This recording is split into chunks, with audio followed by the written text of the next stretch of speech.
The following evening, Frazier arrived at the entrance to the San Clemente University in Sheila's car. As he watched hordes of young, excited faces pouring out of the building, he felt nostalgic. He'd enjoyed his 4 years studying there. They had been 4 of the happiest years of his life, especially the last 2 when he had met Natalia. He fell for her the moment he saw her, and there was no turning back or looking at another woman since. Frazier waited for over 20 minutes before a beautiful young girl exited the front door. She had a long ponytail and wore a yellow dress and an elegant white coat. Heads turned as she walked. Frazier got out of the car and waved to her. She was Natalia's younger sister, Lynn, and they were strikingly similar in appearance. "Where's Natalia?" she asked as she got into the car without any form of greeting. She flung her bag onto the back seat. "I thought she was picking me up." "She's gone straight to the restaurant from work," he replied, used to her dismissive attitude toward him. He got into the driver's seat and started the engine. "What's my sister still doing with a low-life scumbag like you?" she asked, glaring at him as he drove out of the parking lot. He smiled, refusing to rise to the bait. Her continual mocking of him no longer upset him. Natalia had chosen a European restaurant for dinner that evening. It was her favorite, and Frazier had booked a private dining room for their meal. It was a short drive from the university to the restaurant, and neither spoke until they reached their destination. Lynn rushed ahead before Frazier had even finished parking the car. She quickly found the private room where Natalia and Sheila were waiting for her. "Finally," said Natalia, pleased to see her sister. "I've been waiting for ages for you." A loud bang prevented Lynn from replying. A passing waiter had accidentally bumped into Lynn, spilling an entire glass of red wine onto her white coat. Even Natalia had a few spots on her dress. "I'm so sorry," said the waiter, his face crimson with embarrassment. He pulled a tissue out of his pocket and offered it to her, hoping it might soak up some of the wine. "It's okay. You didn't mean it," said Natalia, as she also took a tissue out of her purse to help mop up the mess. "What is it?" asked the manager, running over when he noticed the fuss. He saw the red wine on Lynn's coat and turned to the waiter. "What have you done?" he asked angrily. "It's okay. It was an accident," said Natalia, frightened that the waiter would lose his job. "I'm sorry, ma'am," the waiter said again. "Don't worry," said Natalia. "You're not to blame." "I'm sorry, sir," said the waiter while bowing down to his manager's direction. "I hope you'll forgive us," said the manager. "May I offer you a few complimentary side dishes as a token of our apology?" "Of course, that would be very kind," said Natalia, smiling graciously at him. Another waiter appeared at the door.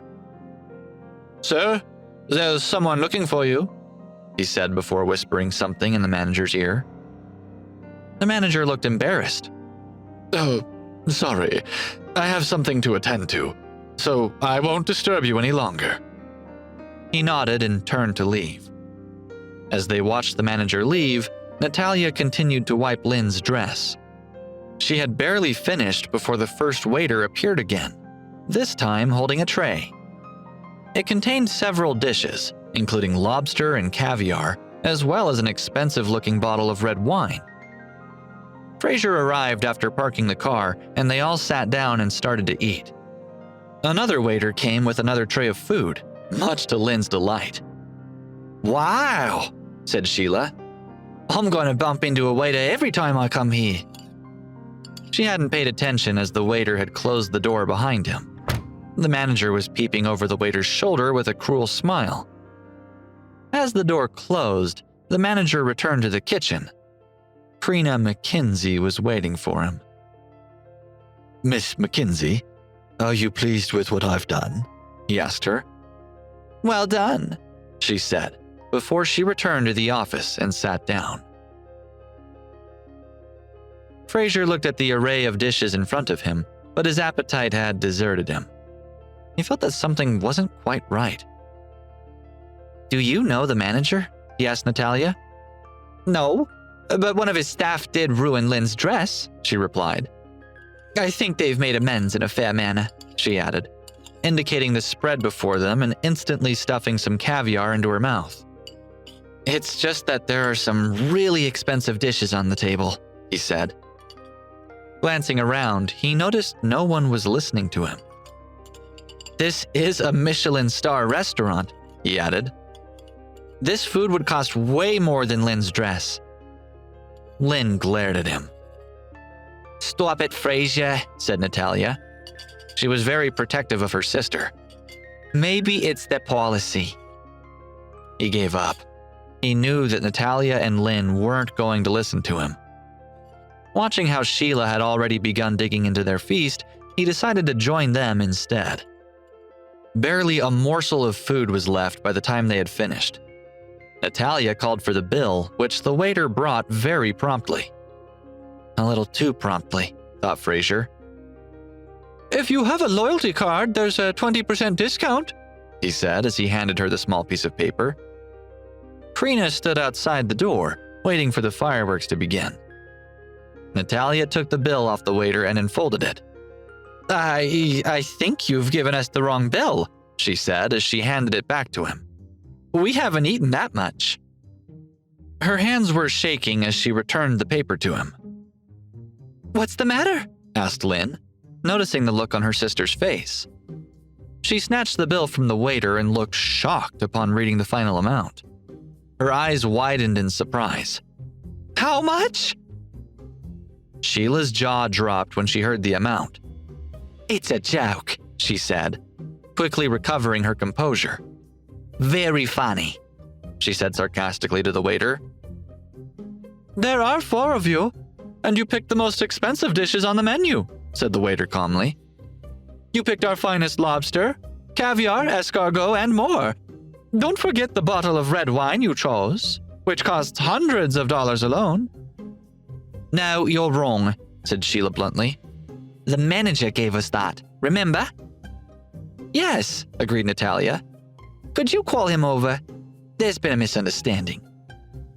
The words were barely out of her mouth when the manager walked into the room, a little too quickly for Frazier's liking.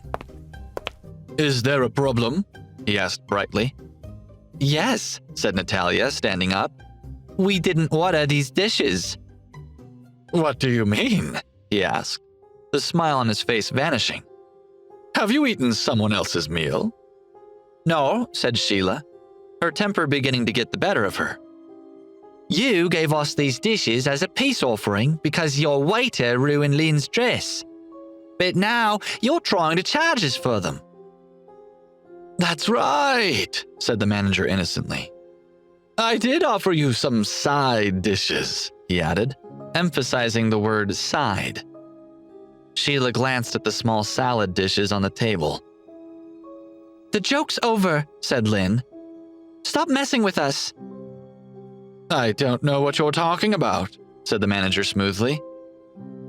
Are you forcing us to pay for all this? Demanded Natalia, her face turning ugly. Are you accusing me of forcing this food on you? Asked the manager, his tone becoming much frostier. If you don't pay, I'll call the police. You deliberately tricked us, argued Sheila. I'm not paying you a single cent until I've spoken to the person in charge. I am the person in charge, said the manager. He glowered at her. Actually, I'm the person in charge here, said a voice from the doorway. Krina walked in, enjoying making an entrance. She smiled graciously. I get it now, said Natalia. It's you.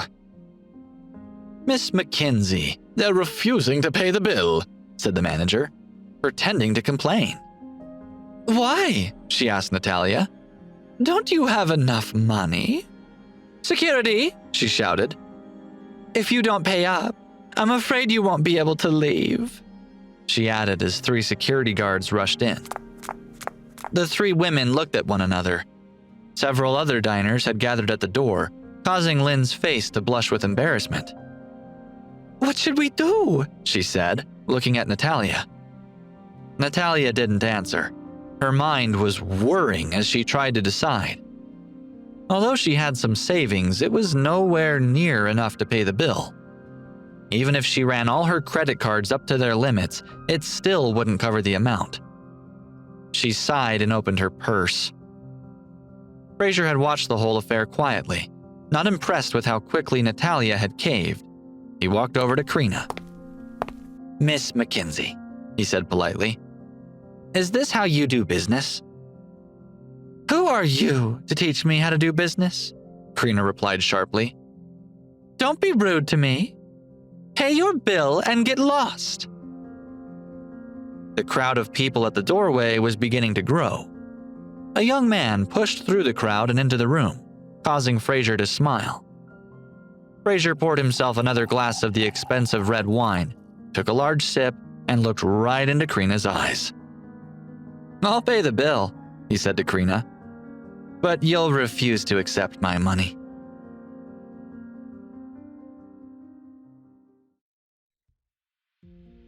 Natalia looked at Frazier in surprise. "Are you crazy?" she whispered to him.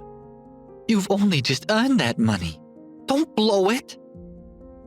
"What do you mean?" asked Krina. She stared at him from top to bottom with a disdainful look. "You do realize the size of this bill, don't you?" The young man from the doorway stepped forward, allowing Krina to notice him for the first time. "What's going on?" he asked. Krina smiled. The man was Scott Vieira, and he was her boss. She was looking forward to telling him about how she had secured such a huge commission for his restaurant, and she was convinced that he would back her up in her attempt to get the guests to pay. "These customers are refusing to pay," she said, looking at him. "They ordered dishes they can't afford." Scott looked at the party, his gaze landing on Frazier. "Are you sure they can't afford it?" he asked, turning back to Krina and fighting an urge to punch her. Had she been a man, he would have. "I don't think you recognize this man. Take a closer look," Scott ordered her. Krina looked at Scott, a puzzled expression on her face. "What do you mean?" she asked, confused. She was beginning to feel uncomfortable. "I mean, you're fired," he said, stony-faced. But... Krina was dumbstruck. Scott said nothing. He continued to glare at her. "Scott, are you crazy?" Krina cried, eventually finding her voice. "Do you know who I am? I'm a Mackenzie," she shouted. "Yes, I know," he replied. "I know you think you're from a family of aristocrats, which is why I can't afford to keep you on my payroll." He turned to Frazier and said, "Frazier." But Frazier interrupted him. "Thanks for coming to our rescue like this," he said.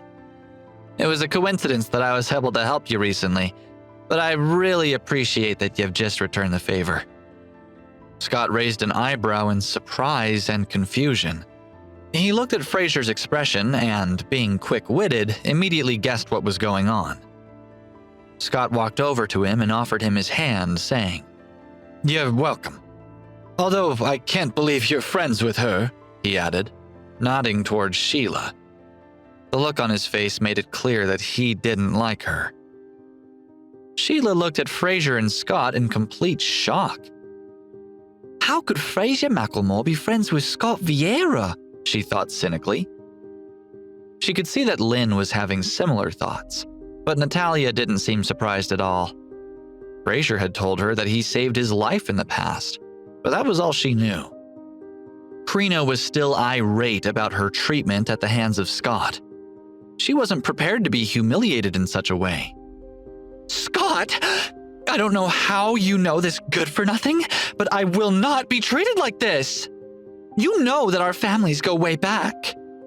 "Oh, be quiet," shouted Scott. He had had enough of Krina and her excuses. "Have you forgotten that our families severed all ties a while back?" Don't think I don't know what your family has been up to." A stunned silence descended upon the room. Are you sure you want to treat me like this?" asked Krina, determined not to go down without a fight. "I'm sure," he said, glaring at her. Seeing Scott's serious expression and the large number of people staring at her, Krina didn't reply. If she'd known that Frazier and Scott were friends, she would never have dreamed of trying such a stunt. She took a deep breath and nodded, preparing to leave. "Stop. Did I say you could leave the room?" asked Scott. "Pardon?" asked Krina incredulously. "What do you want? I thought you fired me." Scott looked at her, his face impassive. "Frazier, what do you think I should do with her?" he asked. Frazier looked at all the empty dishes on the table and smiled. "I think that since she ordered all these costly dishes, she should pay for them," he said. Krina's eyes opened wide and she said, "What are you talking about?" she demanded. "Do you know who I am? How dare you?" Scott looked at the manager who was still in the room. "Get the credit card machine," he said.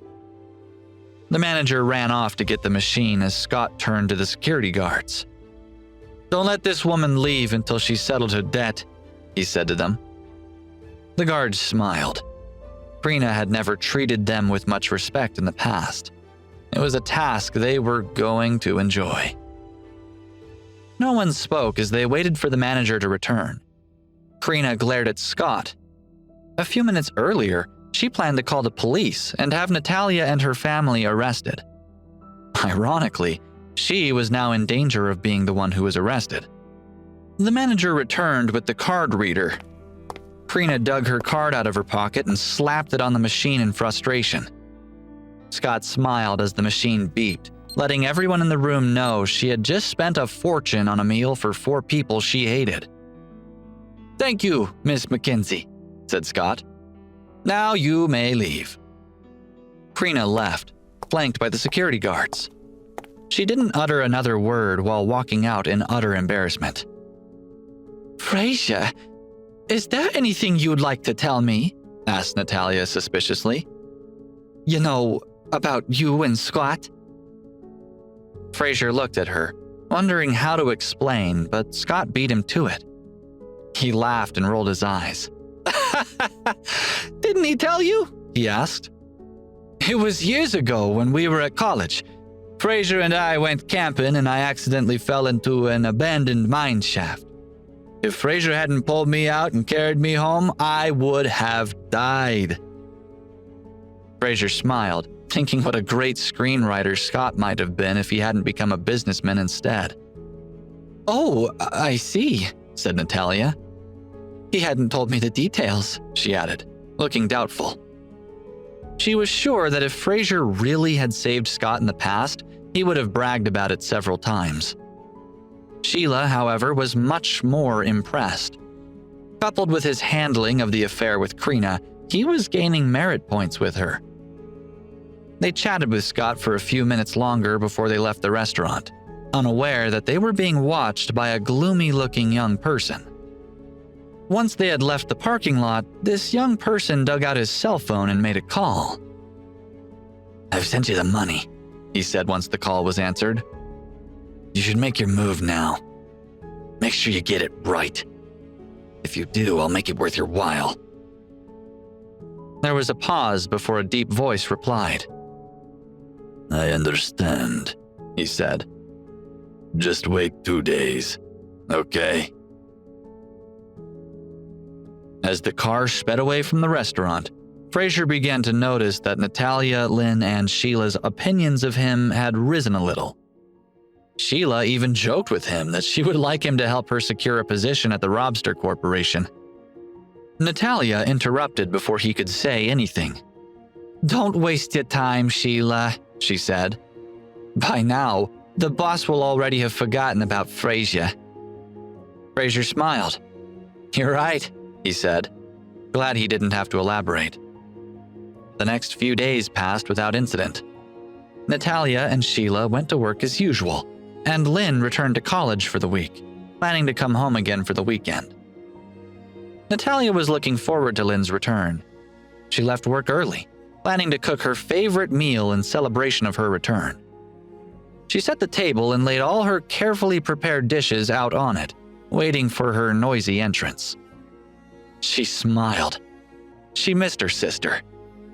Whenever the younger one was home, she filled the house with her exuberant presence. As the dishes began to go cold, Natalia looked at her watch. Lynn was rarely late. She decided to call her and check whether she was okay. There was no reply. When Frazier walked in, he noticed that his wife looked worried. "What's happened?" he asked. Hey guys, Frazier here. Listen to the full episode of Unraveling the Son-In-Law exclusively on Pocket FM app. Click the link in description to install the app now.